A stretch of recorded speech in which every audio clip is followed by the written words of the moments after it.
Oh yeah.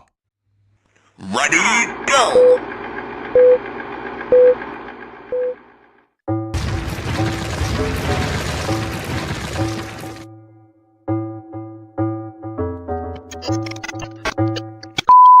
I haven't been human for 200 years. You lack the courage of your convictions, sir. Do it.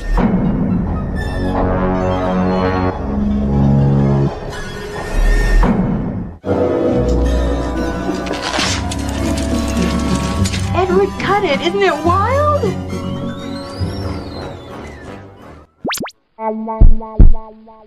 Huh? This is not a dream. We don't behave like Africans. We behave like Africans staying in Europe. Stephen Bantubigo.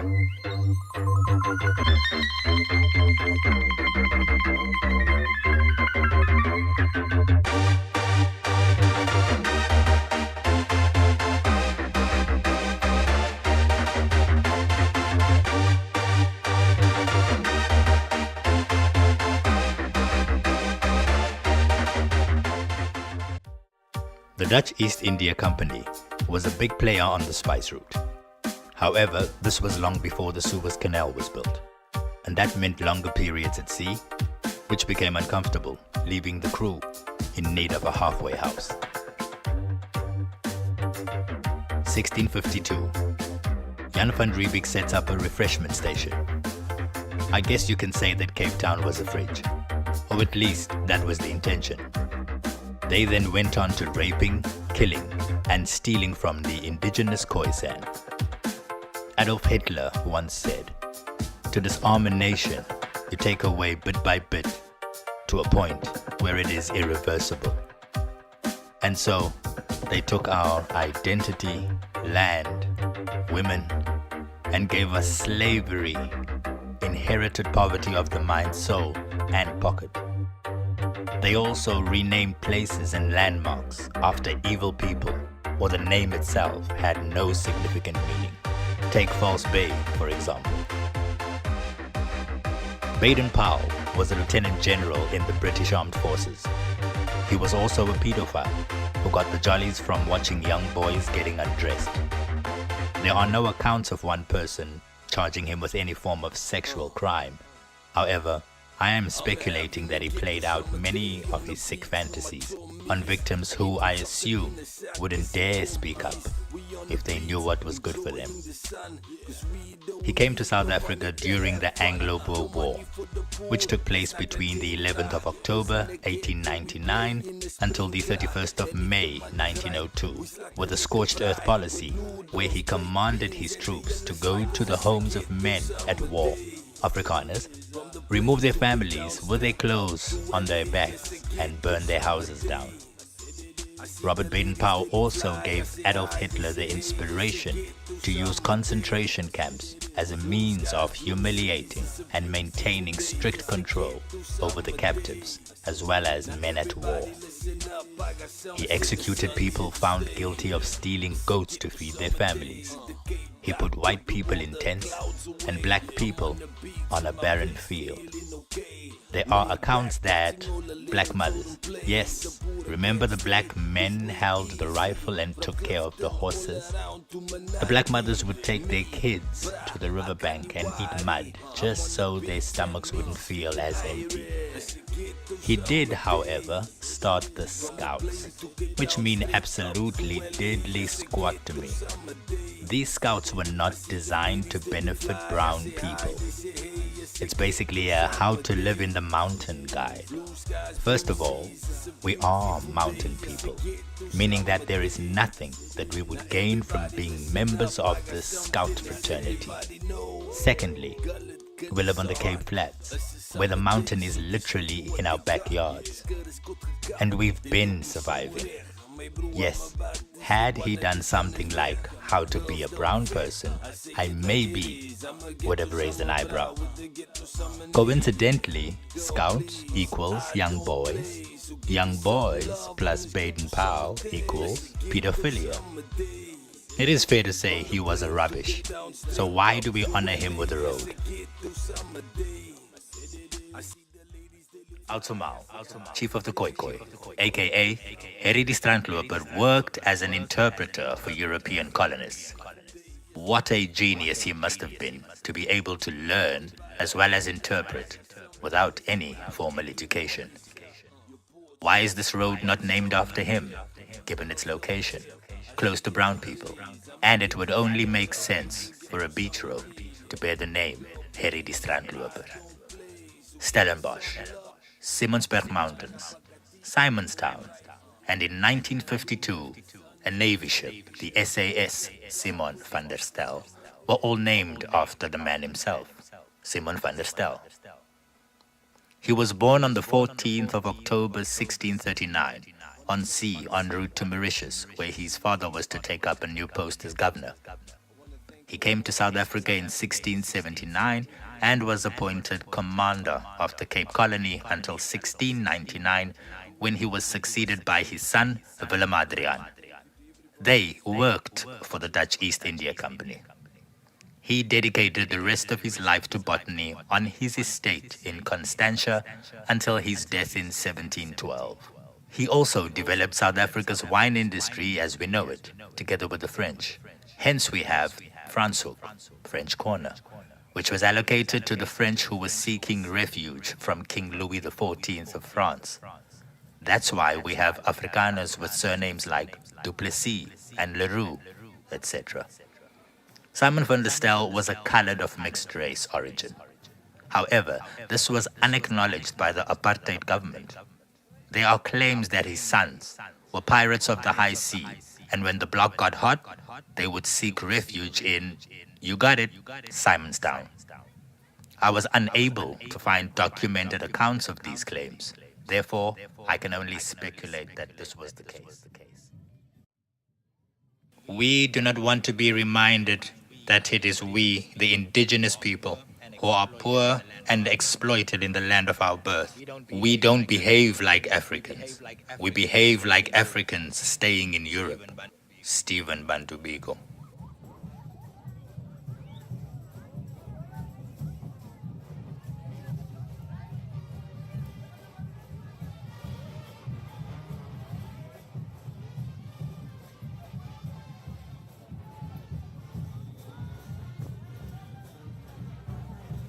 The Cape Coons has played an integral part in so-called Cape-colored culture and history. Thing is, we have no culture. Had it not been for religion, we'd have no place to belong. Still, I can't help but feel the rhythm of the beat, step to that gummy, and feel that brass notes pierce my soul.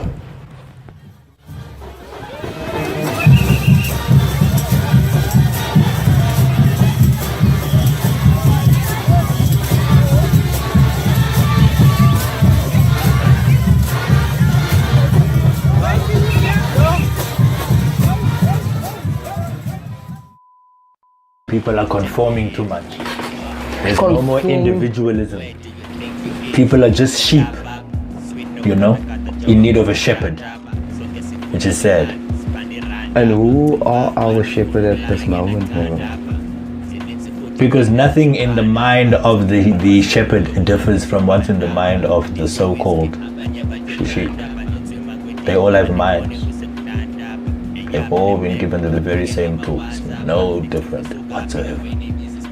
Because what you'd get from the shepherd, you can get from elsewhere yourself.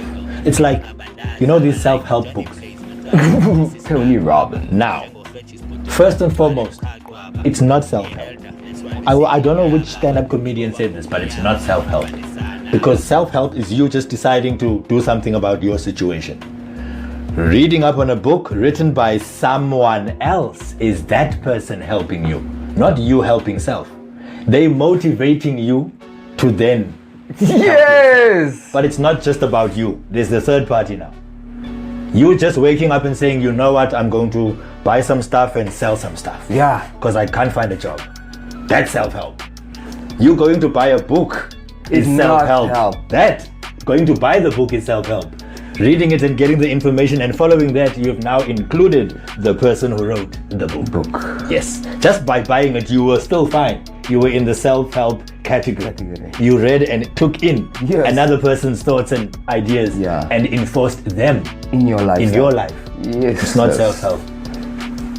That's why I like stand-up, my friend. Stand-up is very deep, depending on who you listen to. Stand-up is deep. And Eddie Griffin.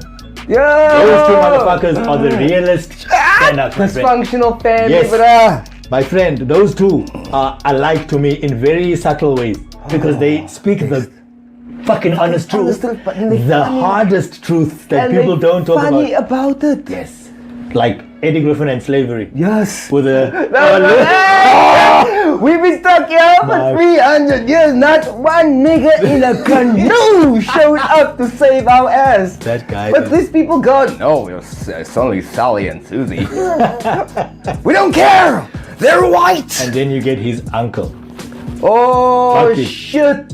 Uncle Bucky that's into every sort of crime. God. He's a pimp though. Shut. Have you ever checked him out? What about that uncle that does it on porn? And it's like, this one. Yeah, this one. These names. Yeah. Like I call or whatever. Yeah. Because it looks like a sunflower. You love me. He's like, yeah, some of them know it's on. Some of them. I'm like, dude. He's like, who's this? Pimple. What's this other guy? There's this other dude. His name was something Pimp. I actually have his documentary here. But these Pump like C. old school. No. He wasn't an MC. He was because I know Pimp C's like a rapper. Pump C was work Bambi. Yeah. Wow, Bambi. Anyway, yeah, that's just something I was thinking of. It's like, ish. No, I mean my thing is now, like you said now, the conforming to shit. We conform too much. We conform too much because we get tired of the fight. I think we attempt, and then we just break down the wall. We don't go and take the stuff out the cribs, as you said. So at the wall breaking point, they still don't respond in what we thought we'd get as an outcome. Then all of a sudden we're confused. Oh shit, we don't want to really go into the fucking houses. We were just trying to make a point. You see, that's where the problem is. And then we say, well, fuck it. And then back to square one. We've been defeated. You've not been defeated. Yeah. You outworked yourself in that situation because you felt that there is no need to fight any further now. I don't want to risk anything for this. Because don't attempt something if you're not willing to go all the way. Hey bro, personally, no, the way I see my men, sir, I'm gonna go out and say so-called colored is they had to conform to heavy rules, and they were conditioned to be submissive towards authority.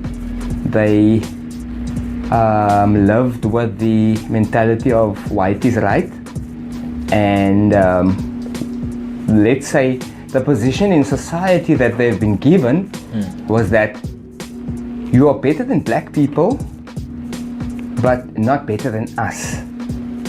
So in a human's mind, or let's say in any situation, if you're better than someone, you will look down on that person. Most or you'd have something to say like, I beat you in the race, I'm better than you, I'm dressed better than you, condescending, my hair looks better, whatever the case, I'm better. So now as a whole race, you guys like had no comeback for anything because it's like kind of set in stone that these people, they are better than you. You are the bottom of the pile. Bear that in mind. And the colored man is in between, and he's confused because he does not know himself, and he follows the rules that was designed not for him to benefit, yet he's so thankful because a lot of the responses I get from people of that generation is like, you also had lekker gelewe, life was good, we had jobs and all of these things, but to me it's like I probably would have died in that time with my personality, because I'm like, why should we have been limited to work on construction and feature. And call that a good life. That's the sad part. The fact that you had to have a job, hooray. Calling it a good life and saying this is it. I'm happy. No, you're happy because you know even if you weren't, there's nowhere further to go for you. You see others with different skin tones going further and even further more. Where salaries earned by people like CEOs of SAA don't make any fucking human sense. Even the guy who's the head of ESCOM makes no sense that one person, one individual earn that. No. It makes no sense. Like, why people like Donald Trump and Cyril Ramaphosa can be presidents when prior to even being president, these people had millions. Billions. What is the fucking point? That's my question. Why? What are you trying to prove? That once you have it, you just keep getting it, and once you don't, you stay right where you is.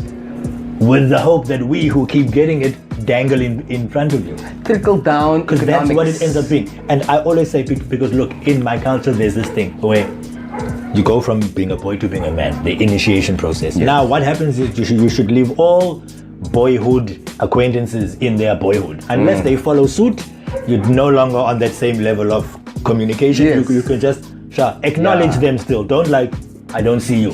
But there's a different way now of interacting. Yes. You are not Mfowethu anymore now. Yeah. You must respect me now. Yeah. I've gone through to process. Places that you would never survive. Yeah. That's just the whole, you have to threaten. A rite of passage and a sense of pride. Yes. So now what happens is certain people say, certain people's characters and behavior and personalities change when they come back. They start being disrespectful. Wanting that respect forcefully. From people who shouldn't imposing. Now that is where people end up having different ways of being now. I'm like, how? This guy was not this way. Now all of a sudden he doesn't know certain people also. It's like he just doesn't acknowledge you. He's now, I'm a man, which means I'm gold. You should call me if you see me. And worship the ground I walk on and such. Now, so me, it was like, I had a lot of guys I was leaving behind. To them, I said, now I know what we've witnessed. Guys changing on us. Yeah. Guys who were in our crew who are no longer anywhere, and they just see us and it's like, they want to send us to the shop. Disrespectful now. As much as there's that thing, you understand? Okay, Don't buy me cigarettes. I see. Quick. There's a manner in which you approach someone. You see, now all of a sudden, they become those people. Demanding. We're the same age, mind you. Going there didn't make you fast forward your years of existence. Yes. You know what I mean? It's just an extra 6 or however many months you spent for that experience. You were on a safari for fucking sakes. That's all it was. You know what I mean? So now I said to my friends, when I come back, guys, it's going to be all good. Because I left a majority of them behind. One had gone ahead of me. I was the second one in my crew. So I left like about 6 or 8 guys behind. And I said, guys, it's all good. We're going to be cool. Lo and behold, I stuck to my fucking word. We were still tight. We didn't hang out as much. Hanging out was done in a bigger environment where maybe we're in a ship-in. Yeah. There's lots of people there. Yeah. They're there too. I can't escape. They sit here, we're drinking. We know each other. Talk. Come on it's now, one man. good. There. Those things, I'm at my place, but I mustn't be outside sitting with them alone where the neighbors see me. Things like that. So I am one of those people, but now politics are different. Where the guys, they promise you all this and all that because they're not there yet. Once they're there, then things change. You one thing I want to ask problem. You is something that is echoed within the colored community. Okay. Which I do not believe because of what I know. Okay. They are saying, now it's apartheid in reverse.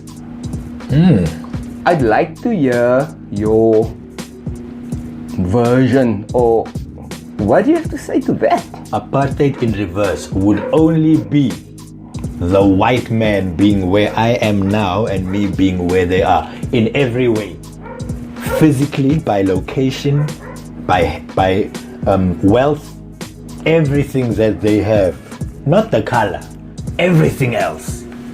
Yeah, that would be them suffering the way that we suffered. That because the only people who were the guys being trodden on were the dark-skinned people, be it black or so-called colored.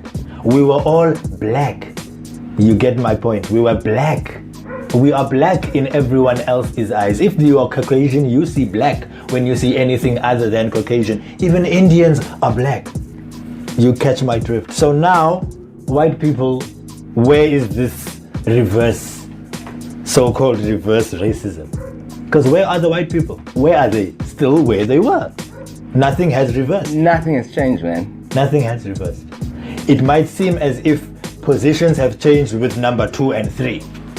Because now it was white. You know what I mean? You know what I'm saying? It might just seem that way. But it's still the main component of racism is still at the top. Now once they drop to any one of the 2 positions, we can start saying it's there. It's reverse. Yeah, you know? But even then it will only be benefiting one of the 2 if they're at number 2. Because number 3 will still be fucked by the same whites. The whites need to be at number 3. Then it's reverse. Because the blacks and the coloreds, 1 and 2, whichever way, are both benefiting. And the whites are there. In the same we way. are stepping on the whites together. Yeah. Whether we are still fighting each other, but we're still both on top of the whites. Because this is inherently our people's place. Like I mentioned that the colored races that comprises of 7 different nations, that also contributes towards the divide in unity, because some feel they are a bit more equal than others. So as long as I see that profound poverty, these people still in such profound poverty, yes, there's poor colored people also, and that's what I'm on about. This is our fight. This is my fight on this side again. But from the outside looking in, as long as I see that, it's like, how dare you? How can you even say apartheid in reverse when these people are still living without electricity here? There's potholes in the street year in, year out. Because look at it this way. White people were in power, every white man lived nice.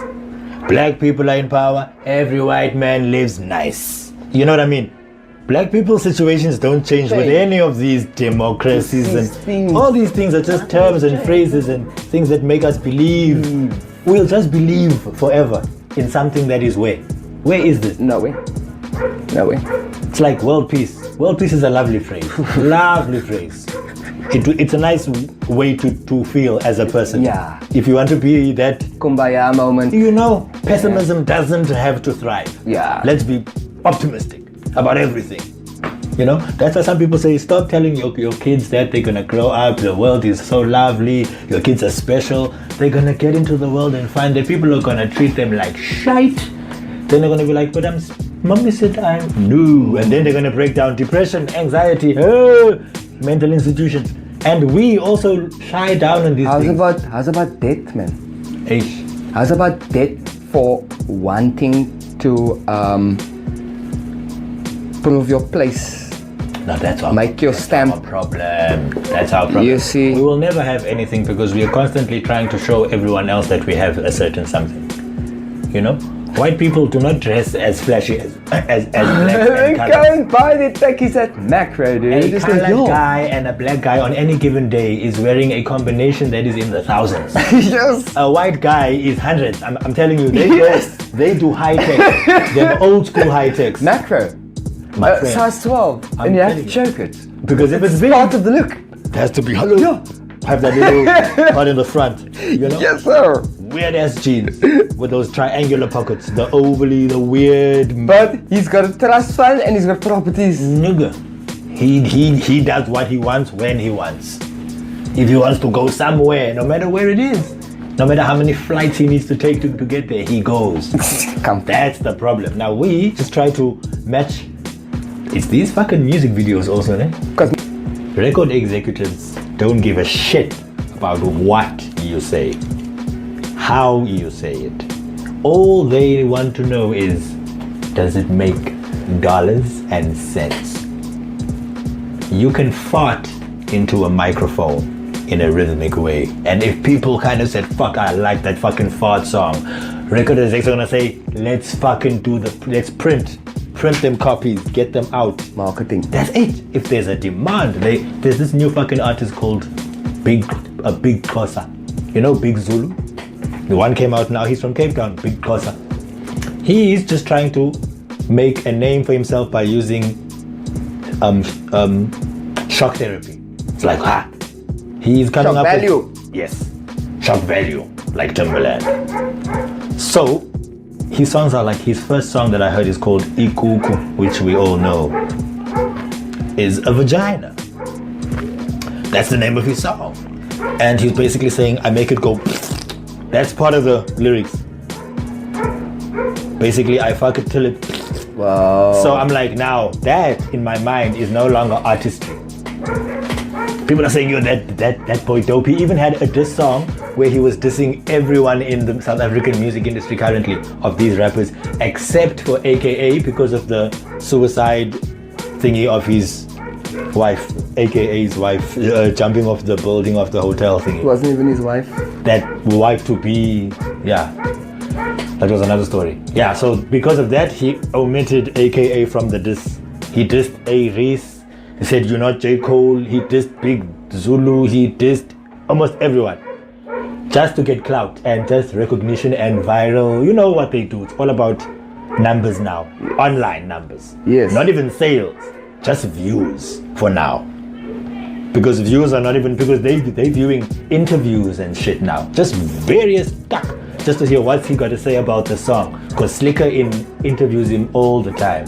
So he's getting all of that traction there as well. Yeah. So people are all of a sudden saying now they're confusing his popularity because of just the shock value with being a dope. Talented. Yes, and they're like, yo, that kid's dope. And the actual talent and the actual thing is not highlighted. It's what the people want. You speak of this, they're getting this attention, right? And these people are creating this buzz. And at the same time, what I see that one of the reasons why, forgive me people, I don't do TikTok. Oh, hell no. I accidentally downloaded it. When I say accidentally, I clicked on an ad that somehow got me started and I was addicted for 3 days. Full.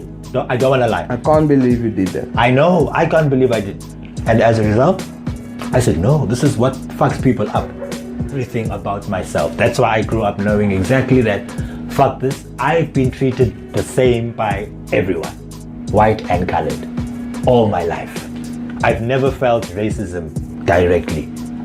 During the times of racism, I used to see it on television. Yeah. More than anywhere else. But you personally have not experienced it. I had one that I can remember. We were going to a beach, Cork Bay. I think they call it Kalkis. Yeah. We went to Cork Bay. It was in the 80s, late 80s. So I lived in a family in a Polish household. They were Polish immigrants who basically got here in the 60s, I think. My grandmother worked for this Polish family, the Rosenwerts, who were also like a family that were fashion designers. So they have these boutiques all over. Yeah, so basically that's where everything started with me living there, and then they were like family. And I understood why though, because they were too in a similar situation. When Germany invaded, that's how they ended up being here. They were oppressed themselves. In 1939, Mrs. Rosenwerth escaped Poland, Warsaw. She fled? Yes. She fled. She was a nurse in the army. Wow. She fled.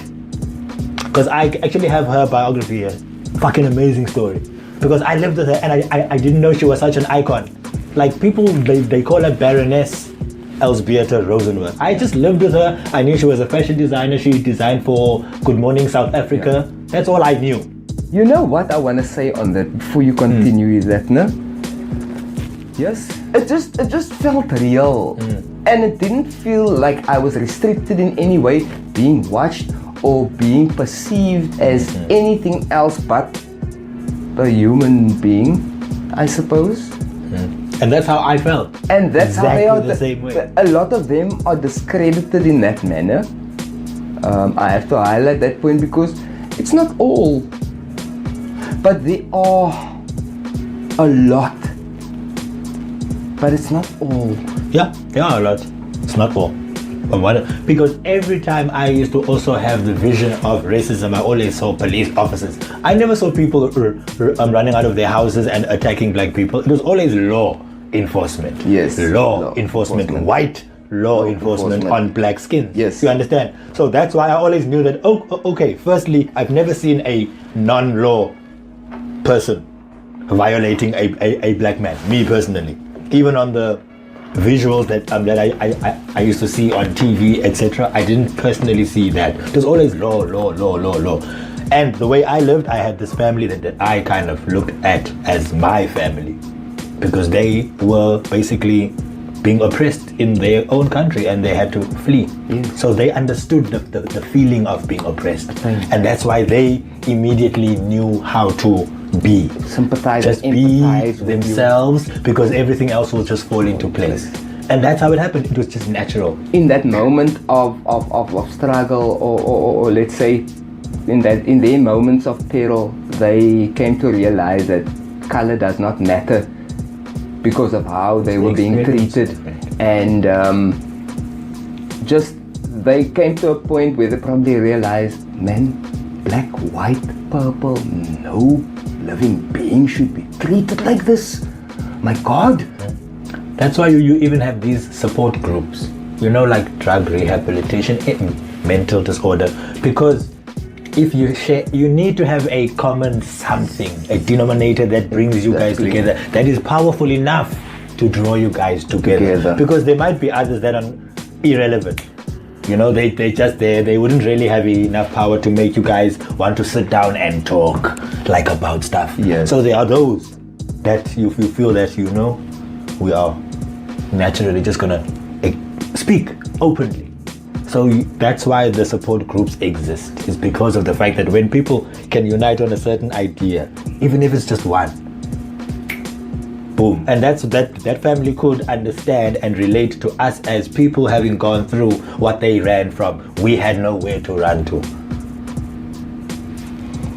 They still had means to agree to disagree is, I think, what holds us back. And because there's a bunch of pensioners in Parliament and such, we are not moving forward. We know where we're going. We know where the world is going, and we need to keep up. And these guys are over here making policies, and I think it's on the premise that if you are that old, you are deemed more responsible and you are expected to make more responsible decisions, or the best one. It's not the case in this current world that we are living in, because I can tell you this much. The year 2000 I started high school, I had like a 3310, Nokia 3310. 2004 I matriculated, we were making videos of each other in class. That's how fast it moved. We were making videos of each other in class. Social media thankfully wasn't around. It came 2-3 years later. But look where we are now, right?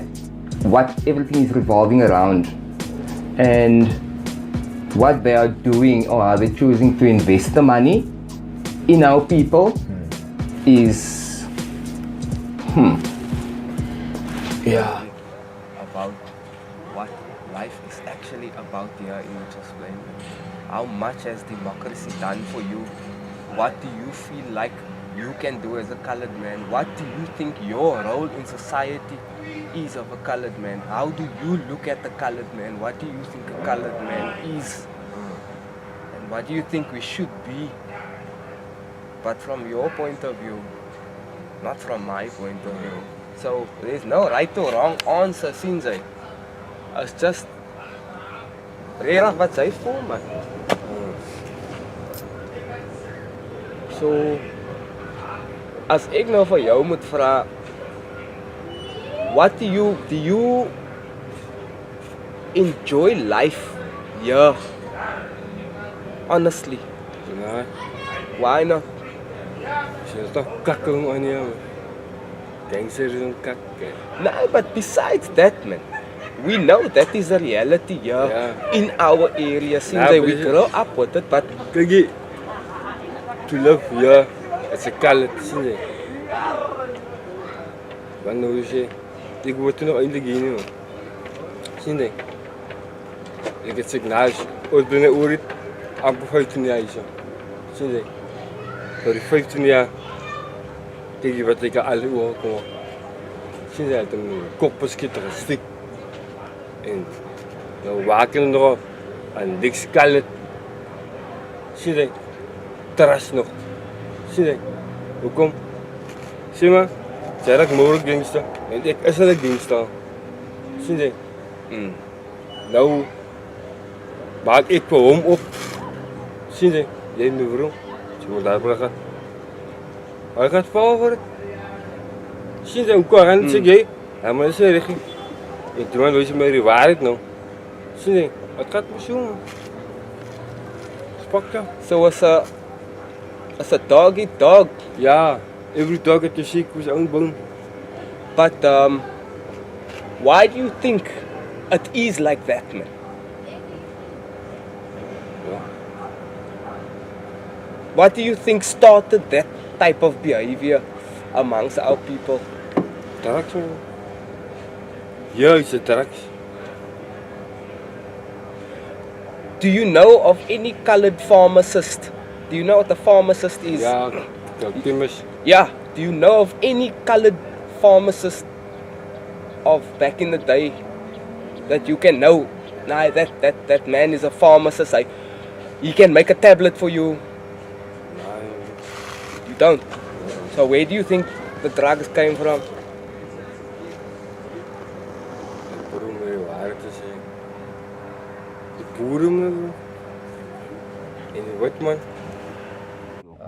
I'm like really, me life. Yeah? Me life, me live. It's not easy. Not yet.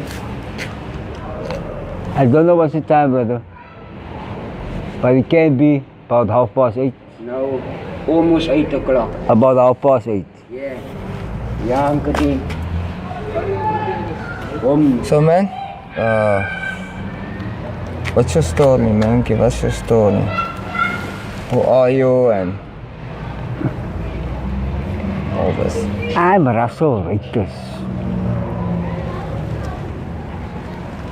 I'm living in Rocklands. I know the Western Cape. I've been here for 43 years now. So, there's only a certain part of my life, man, that me miss. What's this? It's like being happy all the time, man. So when was the last time?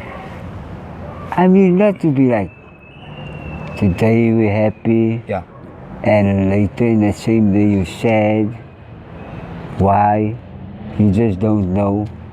You don't know who to ask, who to talk to, what to say. Yeah.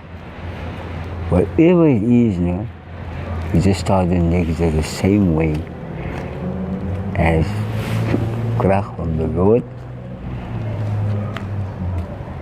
Die gronders moes in dat. Hy sien my krag elke dag. Ja. Om te maak onder die vlag. Jy sien van altyd in die skag. Jy vrees ek weer die donker nag. My kus kan maar op sy krag. So hier is moet maar wag. Lekker. Nice jockey. Baie dinge moet jy praat man. Verstaan jy? As jy bet sy emotional look en so. Kom ek sê jou so. Ek moes die eenheid man. Uiteindelik begin het met bahasa en yeah. We were like, my mom had like Altogether, she had 9 children. The Lord took away 2 and left 7. And she always asks, when she feel like this is enough for her. How am I gonna cope up with this now? That one, that, this one, this. But we live in a small house. We never had a yard even. Right upstairs, like 14 up, 7. We pony court. We lived in an overpark here. By 48, Erie Court. Where's the backstreets? In the ghettos of the backstreets, I grew up. You see? Like I attended school there. Law school, right? Summer primary. I played soccer there. You good? Wow. I'm loving it. Iba mo naman namin sa parati man. Prava Benny McCarthy sa raso, latest ya. You know you? We used to play for Belmo. Me play for Summit. Yeah. No? The field is my our great man. Then came out, this is the big field, in Overpark, so we were like, then I play for Summit, he play for Belmo, we like crash together. Ah, okay. On the same afternoon, I practiced for Melchester. He practiced for Pirates on the same field. On Saturday, he played for Pirates, me play for Melchester. See? We against each other. He get to be picked for the board for an Overpark, representing an Overpark. Me also. And a lot of fellow guys. I know that. The same thing for the schools also. See, but he was quite naughty when he had a little snot me, say. Yeah, as Jerome was played for us, man. But I'm not here to talk about him, man. But he used to steal the burgers at night. That was his like. That something, yeah. He always picked up. Praat mo pa like party. En dus dat maar niet man. Ik het daar opgevallen man. Verstaan je? Het was niet makkelijk. Ik het groot geworden daarna. En die backstage en zien ze nog. Nou, daar die tijd nog. Right. Bij je drinken, maten. In die suburbs man. Ja. Nou, ik het een zwaartje. En we hebben nog niet zwaar niet, maar nog een spin. They were the gangsters around here. Okay. See? And I was like so. Kid. Say, nee, kom eens zo. Check het koepenboekje met je zo. But he's not that big man, he's about, but he always like a bully. Ah, I see. Like, and I was like, alright, then I'm like 7 down, another 7 down. Then you come to the last 14, maybe 3 steps down for that 14. Then there's still was like 11 to go. Yeah. Say your master push kom so. And I had to reverse again. He was with my car with my sister. Yeah. Say, yung nai, hoeveel keer die nog? Zeg ik goed, zo is dat. He bullied you? He bullied me a lot, my bro. He bullied me a lot. Because they were the gangsters around here. You see? Nobody could tell him anything. See? And I didn't understand this. Your kid, yeah? Yeah, it was hard for me. So I always think about him like, So he bullied you and he made you were like, actually you were one of God's tools in making me realize at an early stage that life wants to be loved. You can't just go with the wind. Yes, the wind go that way. And then again, when the wind go that way, you go that way. No. You must against the tide.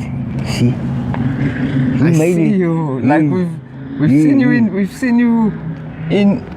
in music videos, man. Like you're saying you was playing with Benny, and I've seen you in music videos. You've loved, huh? I've been around, man. I mean to say, I'm still here. You see, in God's grace, yeah. His mercy upon my life. God bless everybody. Keep their mercy in their lives also. For He knows my sins. As well as His serenity, Father. Give me serenity to change the things, to accept the things I cannot change, the courage to change the things I can, and the wisdom to know the difference. Because at that times, there wasn't even time to think what to do. I was like kind of scared sometimes. You just had to act. Yeah, saying, now yourself, you are poor pasties. You come from school, yeah. So I worked on the tree story, man. See, they had pasture drinks. Yeah. Every day. I go around from school, I go there by the people. Yes, I had to myself at Borough School. Yeah. We go to Peros, I pay like 6 rand, 7 rand a day. But in that time, it was a lot of money for me, man. No? I don't take my money most. On a Sunday, I take my money. There was a lady in the court where we lived. These Jacobs, she sold clothes and stuff. And like, I always wanted to be like, not to like brag, man.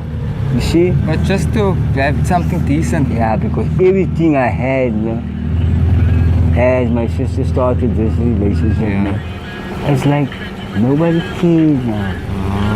It was bad. Neglected. Yeah. But yeah, I didn't have bread to school, but I was in school every day. Yeah. Yeah. You got it. Even some okana, say yung nai, kumi minay sak komiso. Then I'm already downtown, then I must go up again. Then out of my bag, it takes something which I know today. Now today I know what it was. You see? Took kinds of stuff in this. And I was like, boy.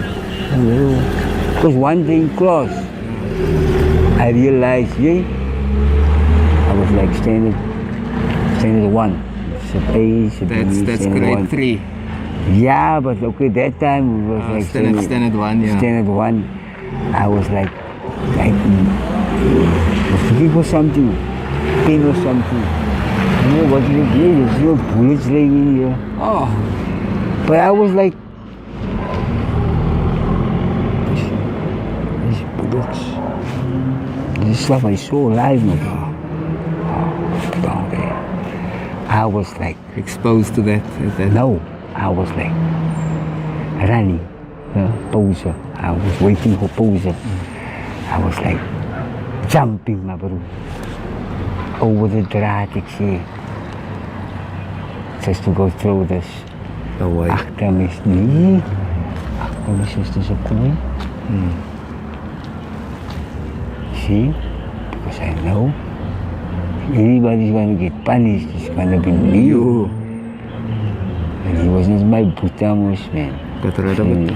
But he went to prison afterwards, yeah, salam alaikum for him. And as he came back after 8 years, he was like, was je? Kan we praten of kan we sapila? Ik zei sapila tota. So he saw that I'm bigger than him. Wow. What was his reaction? He was always short, and he was so short, and I wasn't like this. I was like, sapila tota. Hij had dus zo, ik zei, nee, kijk je. Zij treatment, man, dat je gegeet. Kom zoeken gaga, man. Okay, giving it right back, yeah? No, ik is kan gaga, ja, inagalain om. You remember him, yeah? I remember him well, you know. But yeah, at the same time, sometimes you need to be cruel, man. To be kind. I don't know how we grew up, you know. But that maybe, you know, the way the Lord wanted him to like be something that I was like, that is my kind of molding I need to get. Oh, that shaped you. What? Yeah, because it's not easy, my bro, man. Yeah. It's not fucking easy, ik zeg voor jou, kijk je. Yo, my bro, it's not easy. I don't know what it is to study, my brother. Tell you that.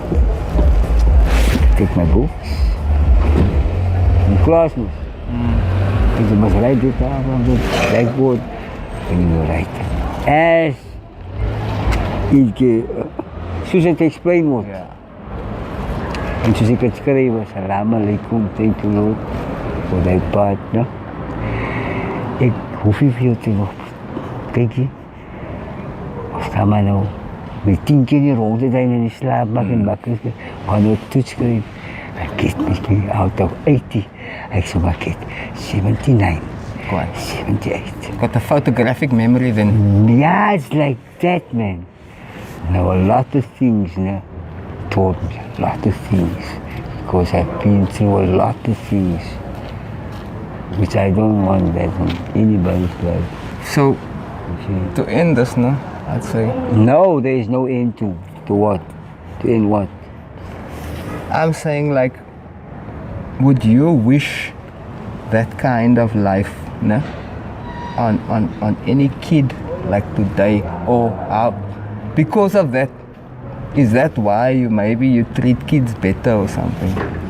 The thing is just me myself, no? Me would never be wanted to iemand van my so treat. For me a person. No. No, it's like I was thinking as I grew, like maybe somebody did something to him also like that. Man. Yeah. Now he's hiding it by me, man. You see? But some of us only love, no? To be a thing for somebody else. That is what something we call an emotional punching bag. Yeah. They just come to you and hulle vat net alles uit op jou. As I was working on the drink store, it was like this, I was like saved, man. And the lady, she sells stuff, and I keep it. Now when it's nearly time for my last payment, and I take my stuff, I see my sister's camp, she put in your cash. Now old school of Summit Primary, my sister didn't went there. I went to the new one. Yeah. And when they broke it up, our house was full of cupboards like from that material and stuff. Only they heard the door could lock. There were only 2 rooms, man. See my room? Now we had to live like accurate because they only told us. You need to have a system there. Kijk je? Hey, Mom Shala. Now she had the way. See? What is it like? Kamu sih males sih, man. Like this, man. Imagine, imagine was voor fit mensen. Want dit ding moet je in pampi. That is why we're different people. Tell me something, man. What was your relationship with Andre? How did you meet him?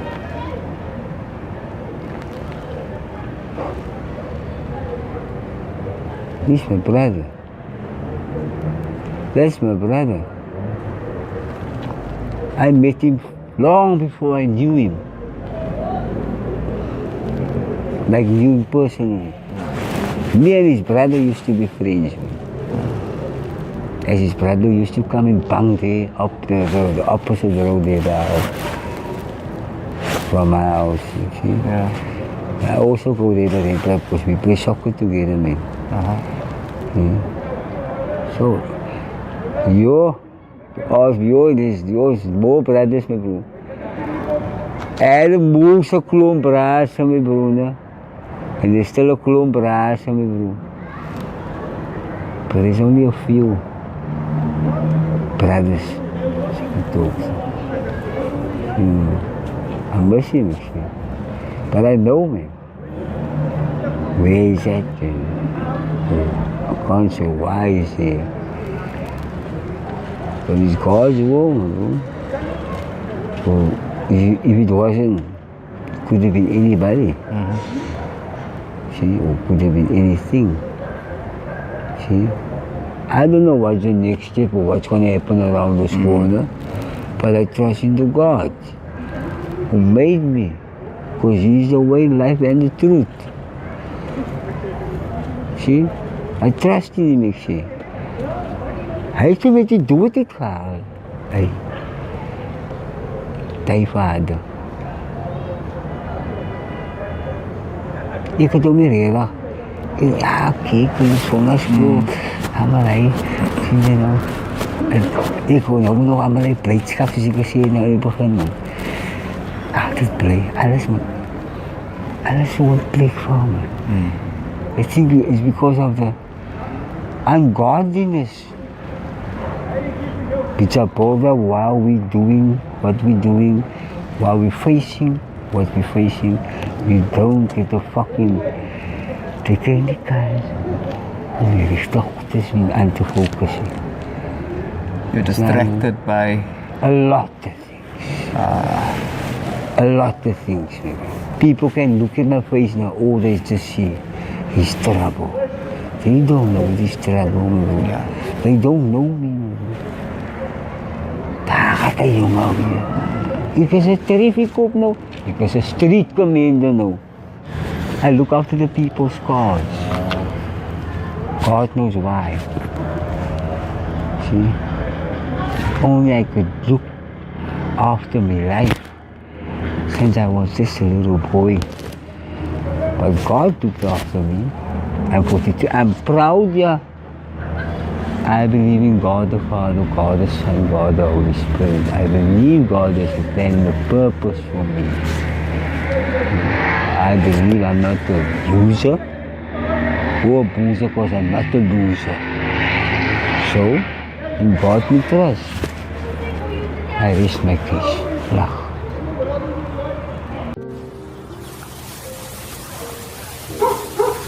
Ja, Anis. Salut, Jolandi.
You see, majority of the people here in our community, what makes them become gangsters is when they are in a predicament and they don't know how to get out of it, then they're forced to become gangsters because that lets them get, how can I say, almost like community. So they can't get hurt by other people, you understand? That's the majority of them. The others, they just go because of the liquor height. Okay. That's just straightforward. Okay. You're saying that they drawn to it either because maybe like you were bullied or stuff like that, and you really feel like there's no one else to defend you. So that gives you like a backbone, so to say. And two ones, that is going directly just for the right. Okay. To defend the community and so on. Alright. Some people think that you guys just do like anything you want, man. Are you allowed to? Like, You're not at all allowed to, because there's rules and regulations. Stuff you can't do and stuff you can do.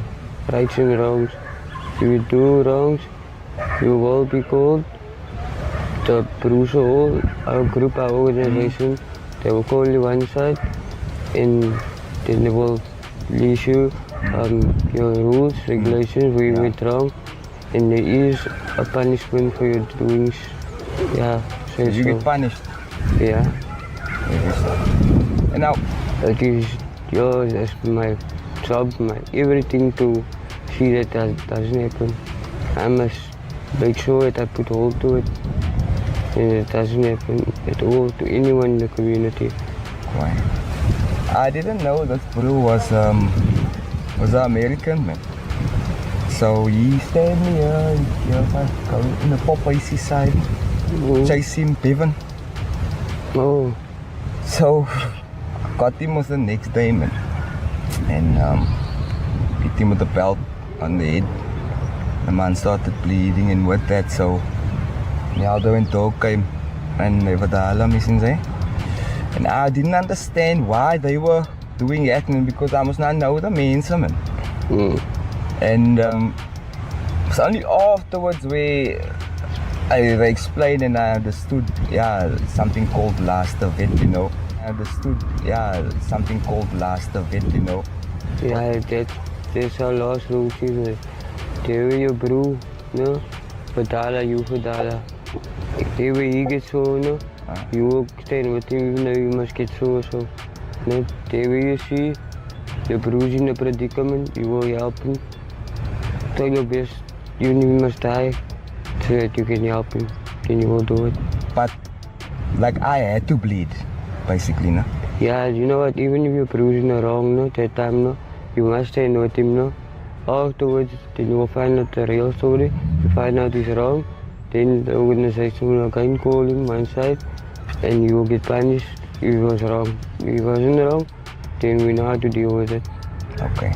So this is like almost like it's like going to a job where like you get a job and the boss say, you must be at work 9 o'clock and this is the rules of the company. Since that is a rule of the company that, look, if somebody hurts one of you, if they bleed, you must bleed or you must be taken out. But then Anis actually saved me at the time, bro. Anis came you see, there are different people, there are different work in the company. You see, like you get the people what is going to work with drugs and changing drugs, they take in a crown. Then you get Bruiser, what is by the blood in there, they kill people, hurt people. That is their work. Kind of busy, man. That is their work, yeah. Okay. So, like, I look at it like this. I'm not loving that lifestyle. So my understanding all the time was, like, everybody's rogue and you must be on the lookout for everyone and whatever the case may be. Right enough, maybe in other areas, because we don't know the people. So that's why I have to be like it. But like here by us, I got a deep understanding of not only how the gang works here, but gangs in general, like what you must do, what you must not do. To say it so, no? Besides our 7 rules that we have, no? There are 2 rules. Rule number 1, stay focused. Rule number 2, never get rule number 1. It's a third for you to see the way some people's lifestyle is here because you worry about him, you care about him. I know, yeah. You see, my thing is... If you want to know about America, oi, vat jou stamp man. You want to know about 26, 27, 28? Go to prison, go through the process and get your number. Playing gangster will get you killed by a real gangster. Prison is for everybody, not for anybody. Choose now. Things that may have changed you, man. Yeah, bro, I saw people, no? Lions get come by, you know? Then just stop making a promise, and he owes one of the brothers, and then, yeah, by owing him and can't pay him, then he also takes a tattoo. Such shit, bro. Heavy shit. Yeah? That's just our promise. Personally, I've been here now. Not once was I approached. So I'm no stamp vat or whatever. Because it's the way you operate, and you don't operate badly. You just, for the right, wherever you go, you just go with your things. You know, nobody, you get, how you say, you get it in you to apply you. Because, yeah, you basically do nothing wrong, man. You see, and you don't give people no, any kracht to can want to do anything. That's what's right. Yeah, bro. So even as month I'm going away to rehab, you know, I'm not saying anything else, just you when I come back. It's your own choice. My own choice, yeah. I wasn't forced or anything. I'm just tired of this life, bro. Same old shit, just a different day. The only thing, bro, like I said, I'm tired of this life, man.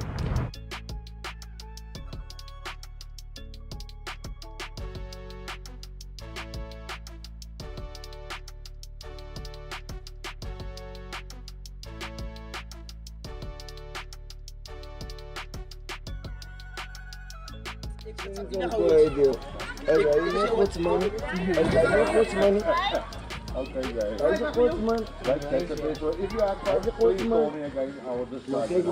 Kijk, ik sta niet bij jou.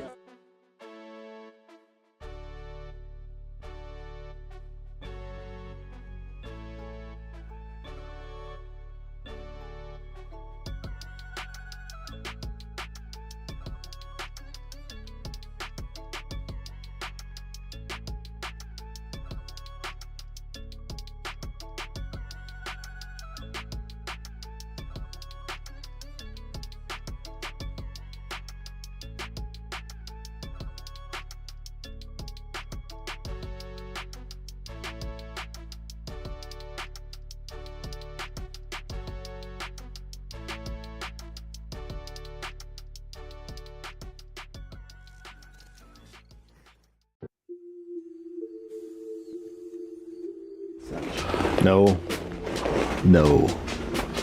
A lot of people don't know that. That is not documented history. So they never put it in a library or anything like that. You know, it's not. You can't find it anywhere. But there are archaeological finds. They on both sides, on the Chinaman side and on our side, that the Chinaman was here first. Before any sailor, you see, the Chinaman was always intelligent, and the Chinaman, he come with the gunpowder, you see. Yeah. So he also had sailing under his belt.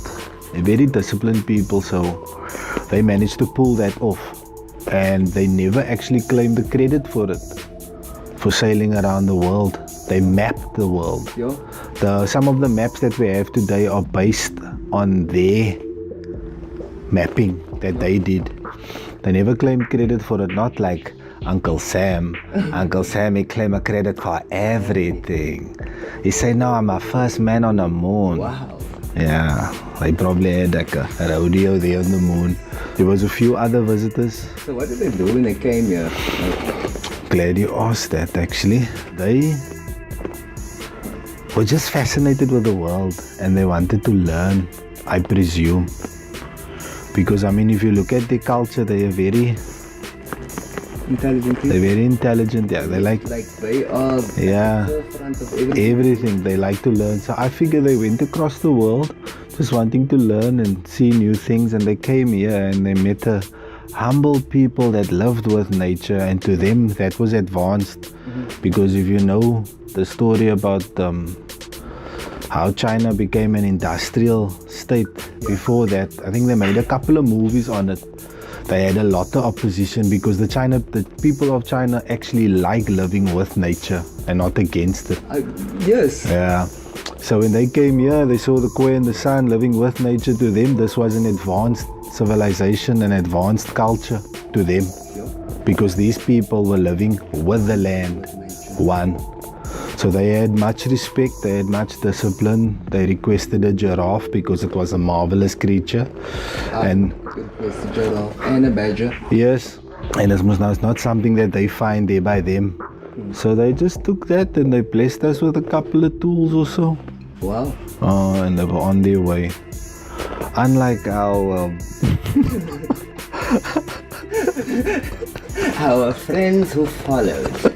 Our friends who followed, yeah, unlike them. Who are they? So, as the Chinese, and then we know the story of Vasco. Yeah, Vasco da Gama. Why aren't we speaking Portuguese now? You see, he got opposition from the Khoisan and he got opposition from the Dutch because he was actually challenged in 1652. They said, hey, you, Mr. Vasco, you come here and prove yourself to us. Yeah. Show us you deserve to live here. And then he said, no, you guys are too tough because they came here with gunpowder and leather boots. Wow. And we were my people with, Yeah. humble skin and barefoot. I mean, if we hunted, we would hunt one eland for like Days. 2-3 months. Yo. That would be enough food for 2-3 months. No, but I mean in the sense of when they hunt. Yeah, you're talking about the hunting method. I'm not talking about that. I'm just talking about how closely they lived with nature, man. They didn't overhunt. They didn't, hunt too much. It wasn't a sport, basically. They weren't killing lions for fun. For fun, yeah. He did his thing with his gunpowder and his leather boots and his conniving ways. And that's basically how it went down. What man? You tell me. What man can stand against gunpowder? Man, if I were within the range of Francis Ngannou. Who's that? He is the first African heavyweight UFC champion of the world. The first African born. Be reckoned with. Man, I don't want any business. I don't want anything to do with him in the ring. I will shake his hand and say you are the best. That's as far as I'll go. Okay. But if I have a gun, I can end him in an instant. But get that man in his realm. Yeah, the gunpowder. The gunpowder was the edge. Was the edge that Satan gave them. They came here with that whole mush mentality. Destroy, chop off this forest. Run down this field. In Cape Town, there where St. George's Cathedral is. Yeah. That used to be a marsh, a swamp. There was hippos there. Where did you get that information? I traveled the world and I've seen many parangus. Fantastic. So yeah, there was hippos there, there was lions here, there was giraffes here, there was bears in Table Mountain, because Table Mountain has forest. Orange Kloof is a forest. There was bears there, all types of creatures, because we had all types of weather here.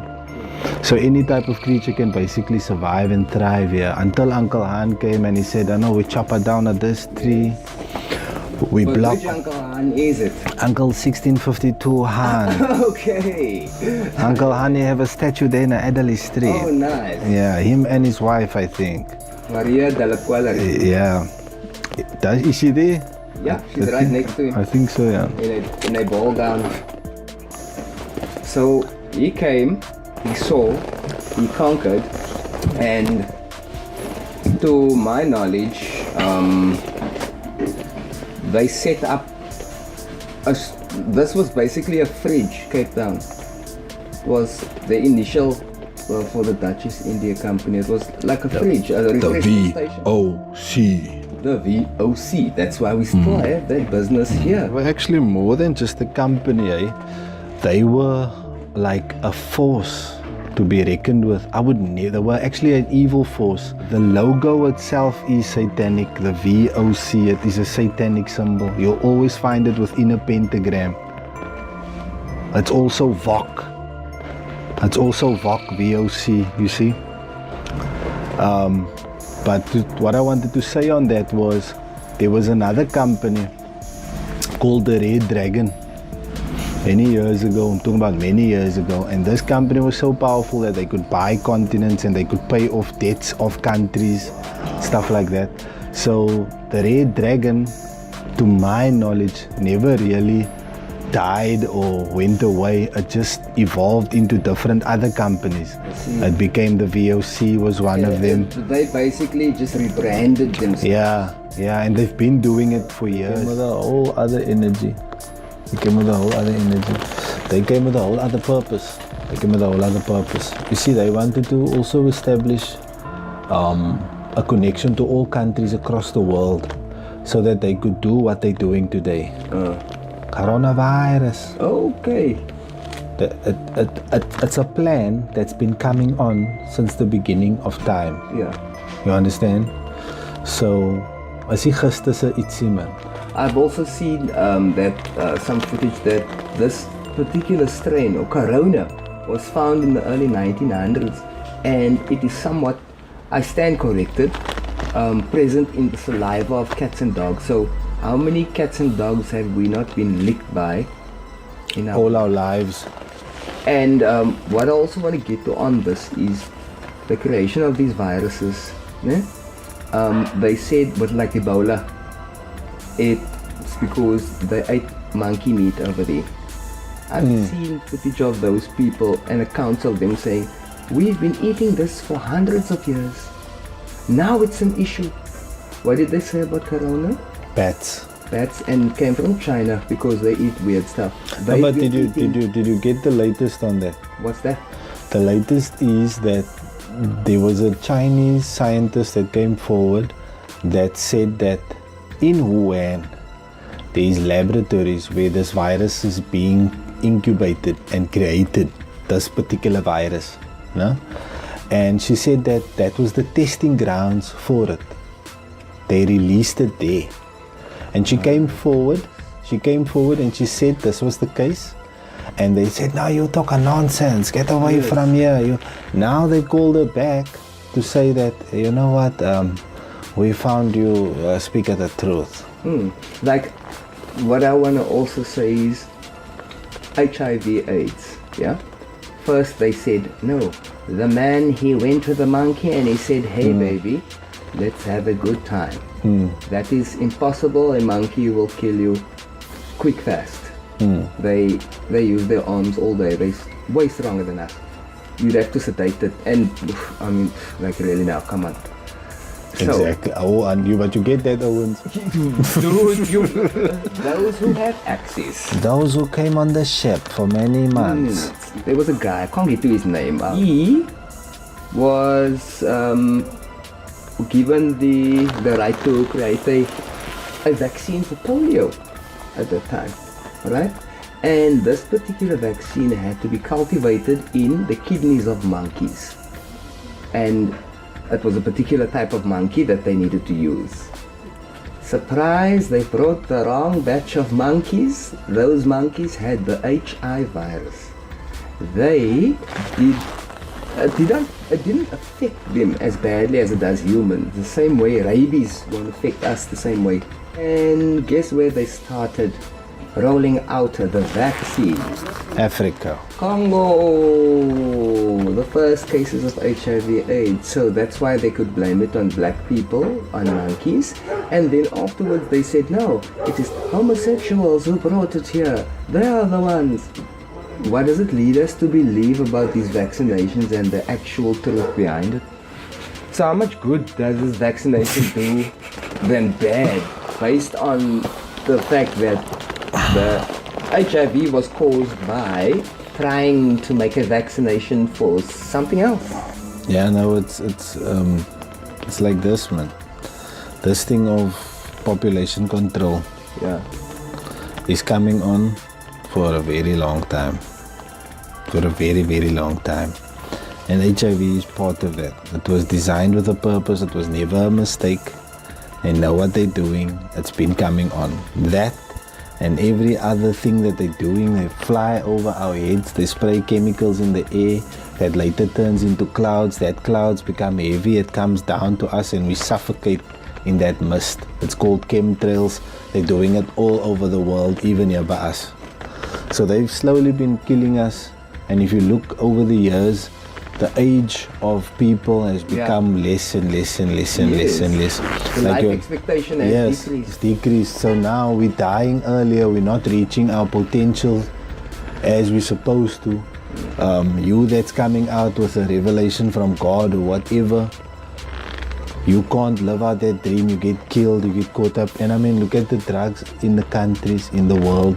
It's widespread. It's everywhere here by us. It's crazy. You know what I mean? We were affected by it. We know, we saw it. It was in front of us. You know what I mean? So it's meant for us. If it wasn't meant for us, we wouldn't have seen it. It wouldn't have even come into our space. But it was on our schools. Sure. It was in our faces. And that's the truth, no? That's the truth. And so it's deep, man. They're killing you in every way, form and manner. That's what they're doing now. That's what they're doing now is a very robust move. It's a very robust move. You see, my thing is not to go against the evil of the past. My thing is to go against the evil of today. Yes. Because the evil of the past is this one today. Yes. They're the same. Yes. You understand? It's the same evil. The same evil behind apartheid. Yes. The same evil behind the genocide of the Jews. Yes. The same evil. It's just the same thing. Yes. You understand? Palestine right now. Exactly. It's just the same thing.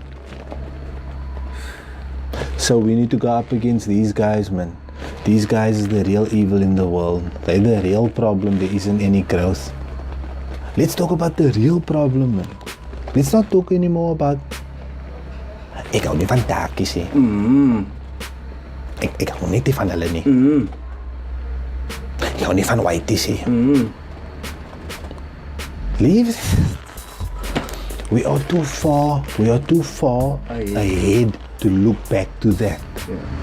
But we need to know about exactly. We can't move on if we don't know. If you don't have closure on that. Because you're not going to know you're being mistreated when you walk into a bank if you don't know about this. Exactly. You just think it's part of life. That's how it is. Like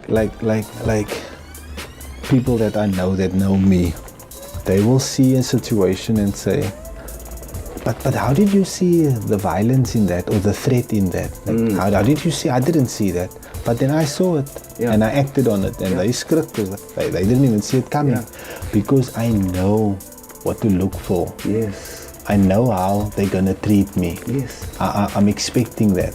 So I counter that and I treat them the way they treat me because they're not different. We're all the same. We're all the same. Why treat me any different? Why must I treat because you're now a homeless they never roof over your head or whatever, I must now disrespect you. I walked in a shop once in town and this lady, I won't expose their business, but this lady, she was making fun of this homeless that came into the shop, man. Yeah. And actually told me, or someone there said, you should shoot him. Wow. And I said to this guy, that's not funny. Why? And he said, yeah, but now why must you? You're not a morning person. I said, no, this got nothing to do with morning. What does killing someone? Why must I participate in your hate crime towards this man? Exactly. Why must I? Because you have a business here. And because you now have you're better than him. Yeah. I'm a side with you. I don't roll like that. Yeah. If you cuck, I treat you cuck. Exactly. If you're nothing or you don't threaten me or anything, I give you the same energy back. Exactly. You understand? Because who am I? I took my money and I went to go support a different business, and that's how we need to treat them. Yes. We must affect them where it hurts, and that's in the pockets. So there's a strategy that we can do as a people to basically hold these people accountable, you know. All these businesses in our areas, you know, hold them accountable if they're not building us recreational facilities for the kids, after school facilities, anything. If they're not swimming pools, soccer fields, tennis studios, should hold Pick and Pay, Woolworths, ShopRite, Kentucky, McDonald's, all of them that operate within if they don't want to, we don't buy there. Exactly. They lose money, they go get business somewhere else. No problem, no one is hurt. Only money gone. Yes. No one killed you.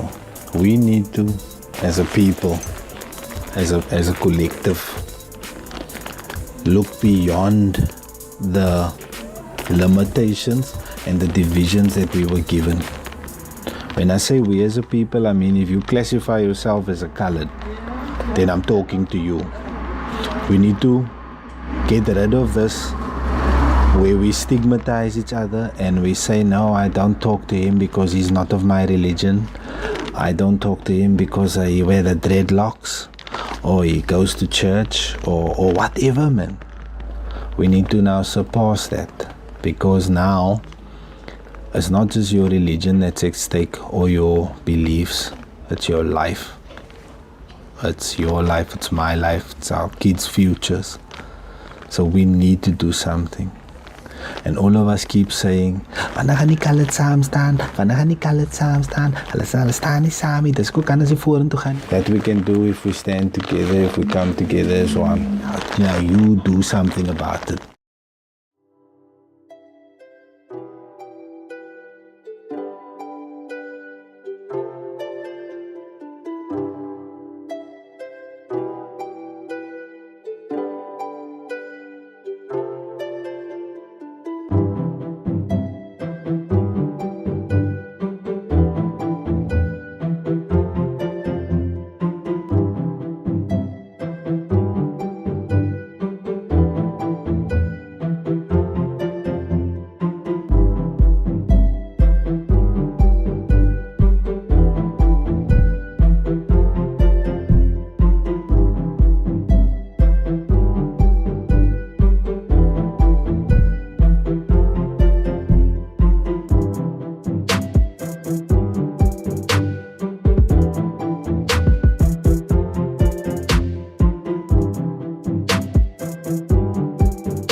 Uh-oh.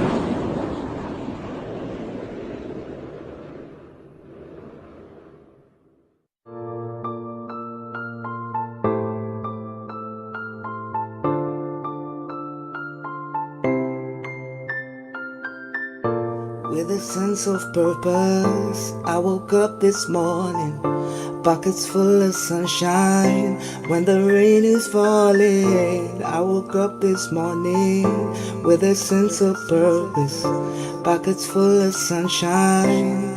I gotta keep on moving, gotta keep on moving, yeah. We all born as nothing until we believe in something. Feel like I'm existing, or is it just my thinking? Am I really living a cynical world we live in? Can I just believe in something, something, something, something, yeah. I gotta keep on moving, gotta keep on moving.